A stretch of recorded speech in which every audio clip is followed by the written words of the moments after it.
Здравствуйте, Diadweef.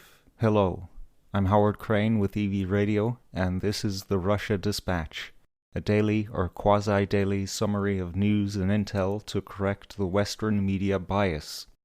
The date is March 5th, 2022. In summary, Russia's military operation on day 10 appears to be going well. Russia is fighting two wars, the information war and the physical war. So far, and to devastating effect for Russia, they have lost the information war, given the extensive media blitz by NATO media, which has convinced millions of citizens around the world to, as they see it, rush to Ukraine's aid and, in reality, partake in the proxy war. They've also managed to keep Ukrainian morale high, which will have real-world costs to the Russian operation as time drags on and Ukrainian military and partisans are supplied and organized. Russia themselves are keeping all their cards close to their chest in terms of communicating with their citizens and the world about their intentions, strategy, wins, and losses. It's no secret that the current Russian establishment is run more like a monarchy than a democracy, occasionally using an iron fist and keeping the citizens on a need-to-know basis. But for them to join the battle of censoring foreign media while also neglecting to broadcast their own positive propaganda, which NATO is doing to impressive effect, may well see them lose this war, at home and abroad. On the physical war, Russia is fighting on multiple fronts: the Ukrainian theater, the global economic theater, and the larger geopolitical chess game. On the Ukrainian front, slow and steady progress is being made every day with few casualties and some minor retreats.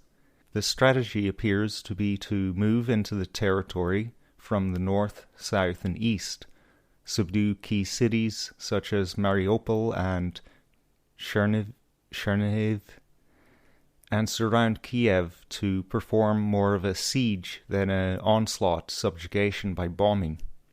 Mariupol, particularly, is seeing large amounts of bombing, as well as being starved of resources.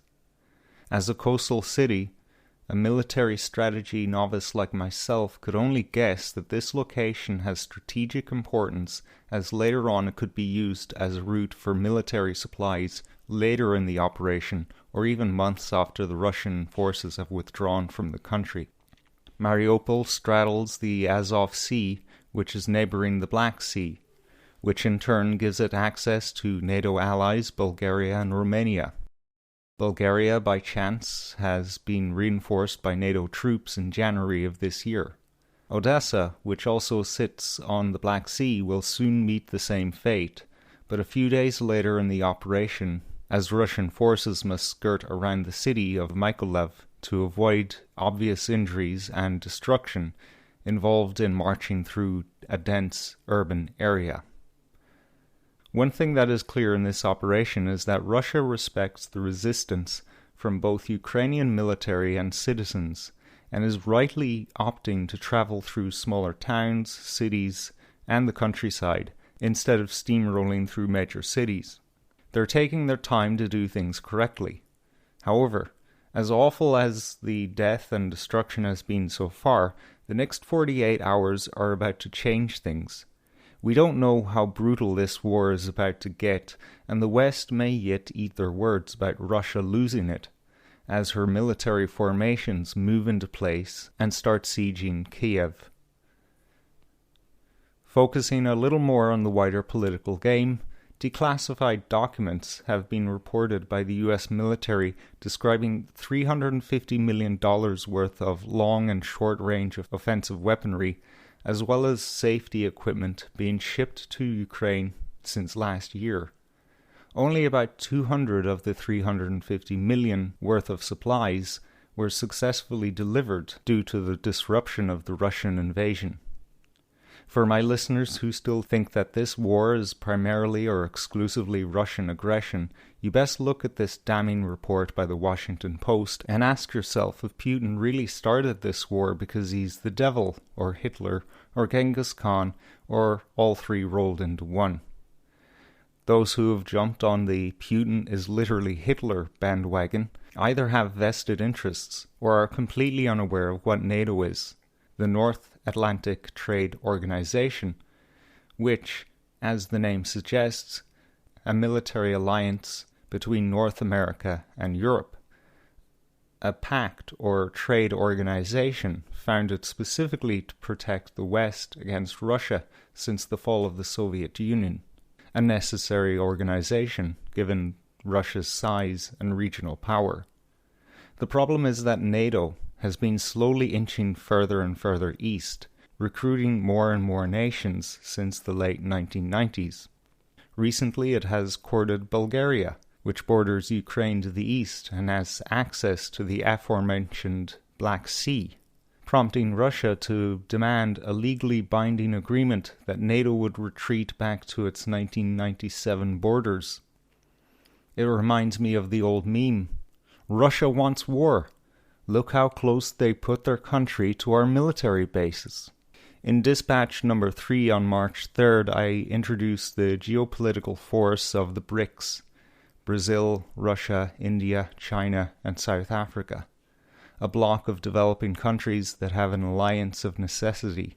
I predicted that after China openly stating that they will continue to buy gas from Russia and keep trade open, that we will see the battle lines continue to be drawn by more BRICS nations coming out in support of Russia.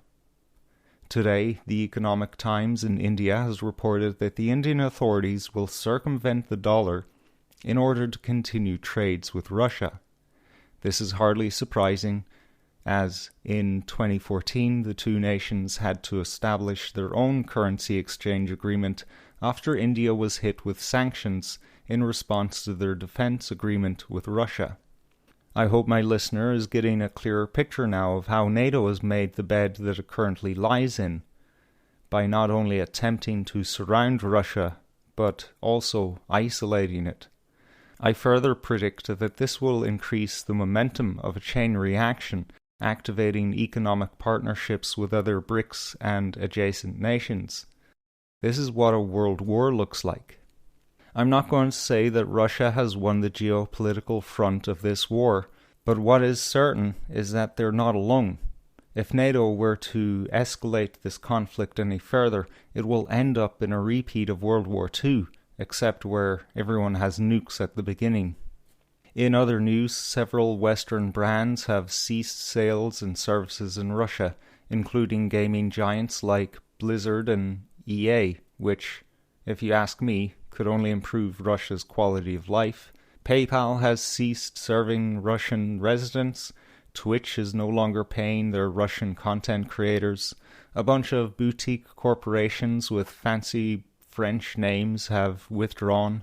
And Elon Musk's Starlink satellite internet service has said they'll stop serving Russia at gunpoint. Well done, Elon Musk, I suppose. Punitive and personal sanctions continue as Nikita Mazepin of the American Formula One team has been sacked for the ghastly crime of being Russian. This is all today, or the last few days. One would think there's a shadowy cabal that pulls the strings of powerful corporations somewhere out there. There's so much to cover, but this has gone on long enough, and at some point it will be redundant. So let's leave it there. Remember to check the link in the description for the podcast version of this show, or find the Russia Dispatch on your favorite podcast service. If you value the information in these episodes, it's important that you subscribe to us this way, as we are self-hosted and in a location way outside the reach of both NATO and Moscow, so we can keep bringing you the facts, even if the hammer of censorship comes crashing down. I've been Howard Crane with EV Radio. David Zenya, Slán Lát, goodbye.